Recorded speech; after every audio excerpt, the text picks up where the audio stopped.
había el interés de platicar de lo que está pasando en la Suprema Corte y en concreto con la renuncia de Medina Mora. Ha sido polémica porque fue sorpresiva para algunos, porque en la carta no se expresó motivo, por el conflicto que hubo en el Senado entre panistas y morenistas. ¿Qué decir al respecto? A ver, yo creo que parte de la salida de Medina Mora se explica en la entrada de Medina Mora.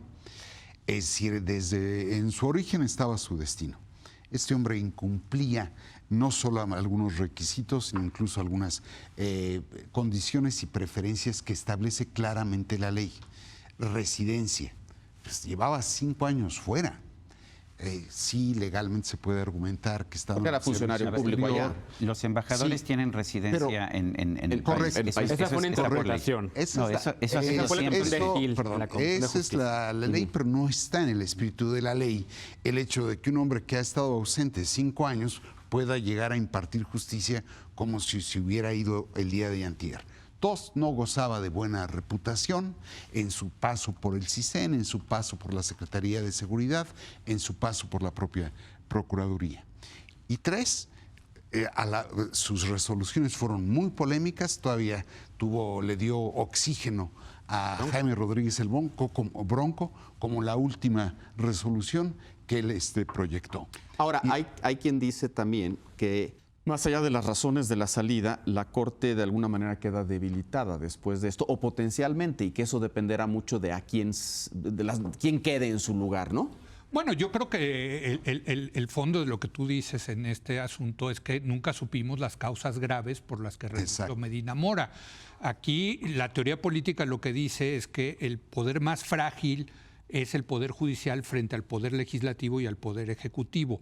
Y por eso, digamos, el diseño institucional para proteger al Judicial es con periodos largos de servicio, en México 15 años, en Estados Unidos son de por vida, y en ese diseño institucional está el tema de que usted solamente puede renunciar por causas graves.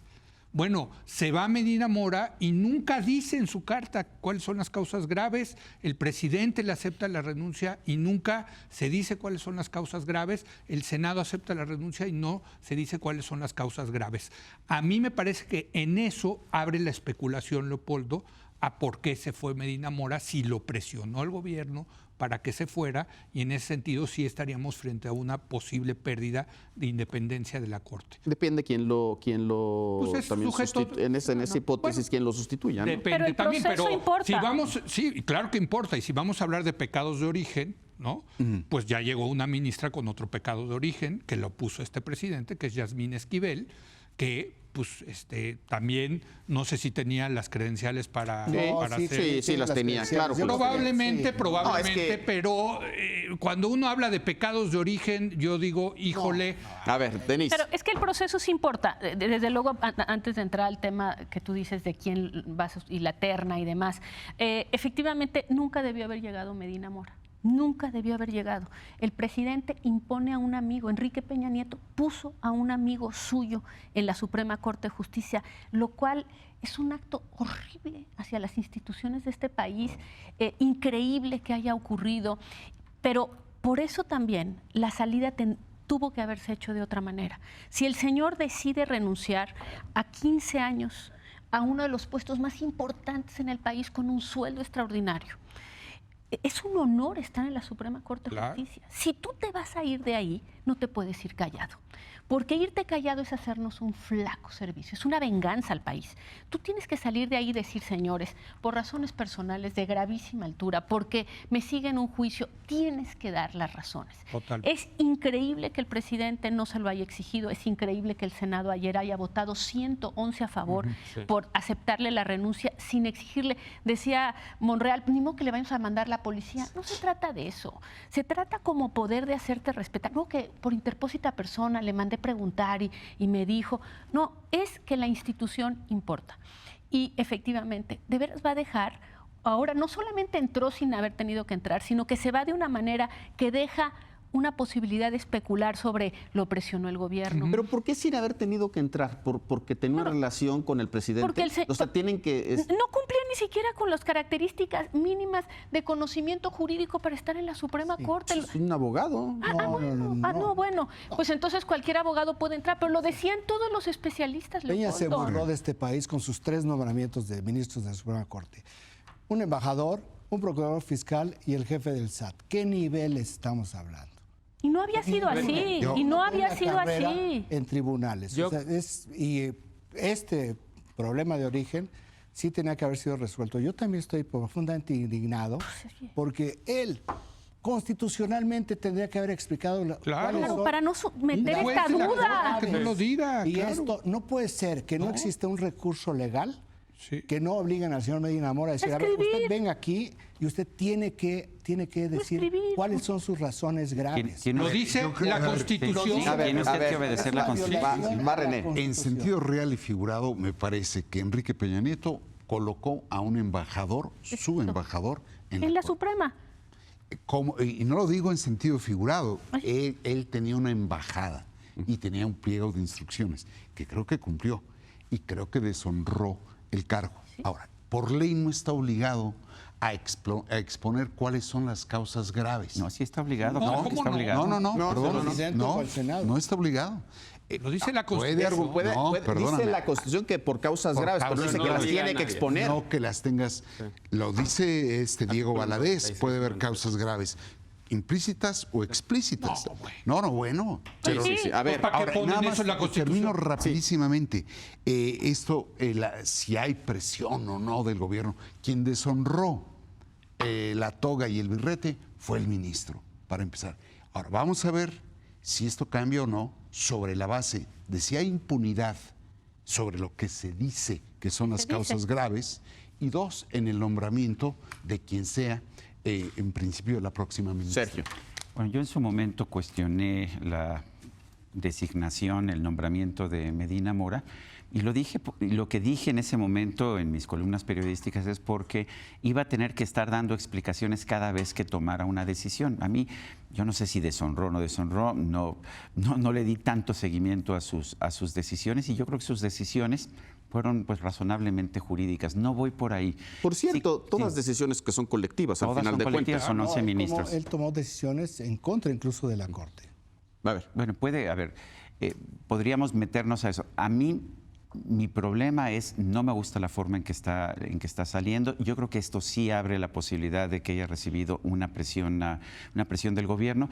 Y en cuanto a que el presidente Peña Nieto haya nombrado a alguien cercano a él, lo mismo está haciendo el presidente López Obrador, pues por supuesto. Y lo mismo, el único que no lo hizo fue Zedillo, que no conocía a ninguno de los que nominó, pero todos los demás han estado nombrando a aquellos que son cercanos. Perdón, hay que decir, Calderón manda a Saldívar, que ahora todo el mundo considera que es cercanísimo a Enrique Peña Nieto, y lo primero a Andrés Manuel López Obrador, y lo primero es que le hace una serie de investigaciones que no son... Es decir, creo que existe en el país una serie de juristas de un nivel altísimo sobre los que se puede escoger con cercanía. A propósito, Saldívar no había sido juez, no tenía carrera de juez, tenía una carrera académica, había estado en el Instituto. Y yo creo que ese ha sido su fuerza, por cierto. Yo también creo eso, también creo que no podemos, ahora tenemos una Suprema Corte en que los jueces de carrera son minoría, y a mí me preocupa eso, porque lo que estamos viendo ya son puras designaciones políticas. Estamos regresando a la Corte previa al 94, y a mí sí me preocupa. A ver, en 2015 las organizaciones Artículo 19 y fundaron el proyecto de designaciones. Yo acudí al Senado de la República con estas organizaciones y con otros activistas a entregarle 50,000 cartas al Senado de la República para decirle por qué Medina Mora no. Porque no gozaba de buena reputación, porque había decidido tapar las responsabilidades de funcionarios públicos por el caso de Guardería ABC, porque no cumplía con el requisito de residencia, a pesar de que el presidente de la Comisión de Justicia del Senado, en ese momento Roberto Gil, interpretó a su modo lo que decía la Constitución como requisito, y dijo, no, sí, en efecto, aplica porque los funcionarios diplomáticos residen en el país. Y por otras múltiples razones más, avaló la guerra de Calderón contra el narcotráfico y demás. No tendría que haber llegado. A mí lo que creo que es lo más importante de ahora en adelante es el proceso. Vicente Fox pervirtió el proceso de designación de los ministros y ministras de la Suprema Corte de Justicia al enviar ternas inservibles con 2 personas que evidentemente no cumplían con los requisitos y la que él quería, que en ese caso fue Margarita Luna Ramos. En efecto, yo hablo muy poco bien de Felipe Calderón, pero él mandó a gente que no era incondicional a él. ¿No? A la Suprema Corte. De hecho, Saldívar luego se convirtió en una especie de adversario. Y hoy en día creo que el proceso que tenemos abierto hoy, tenemos una oportunidad para que reformen ese proceso de designación. El Senado cayó en una irresponsabilidad absoluta. ¿Lo reformen en qué sentido, rápidamente? En el sentido de que tendría que haber un proceso de auscultación, de transparencia, de que lleguen las personas idóneas, de que llegue una mujer, porque a la Corte le falta paridad, de que se escuche a las voces expertas y que se escuche a la sociedad civil para que no tengamos cortes con cuotas de cuates. Bueno, yo regreso al tema de las causas graves porque hubo silencio, pero también hubo algún tipo de señalamientos del presidente mismo diciendo se tiene que defender una investigación, y de Santiago Nieto, que dijo, él sí se fue más largo, dijo que los fallos de Medina Mora habían ayudado al grupo de Peña y incluso el crimen organizado, etcétera. Por cierto, fallos que fueron votados por unanimidad en la segunda sala, en este caso, ¿no? Entonces, aquí la pregunta es si efectivamente se fue Medina Mora porque este gobierno le comenzó una investigación judicial en la Fiscalía General de la República. Pues, hombre, eso sería grave, desde luego, ¿no? Pero a mí me parece y me preocupa otra vez la utilización de las instituciones judiciales con propósitos políticos. Lo hemos visto en el pasado. Si no hay fundamento, porque todavía no. Bueno, eso no lo sabemos. El año pasado, es que eso no lo sabemos. Procuraduría, no lo sabemos, pero el año pasado la Procuraduría comenzó un proceso en contra de Ricardo Anaya, por supuesto, lavado de dinero, que pues no sé si hubiera ganado, ¿no? Pero sí le afectó, desde luego. Y unos días antes de que se fuera Peña lo exoneran. Bueno, aquí no vamos a acabar igual con un proceso de la Fiscalía que luego le digan al señor Medina Mora. No sabemos, pero yo lo quiero poner ahí en la mesa.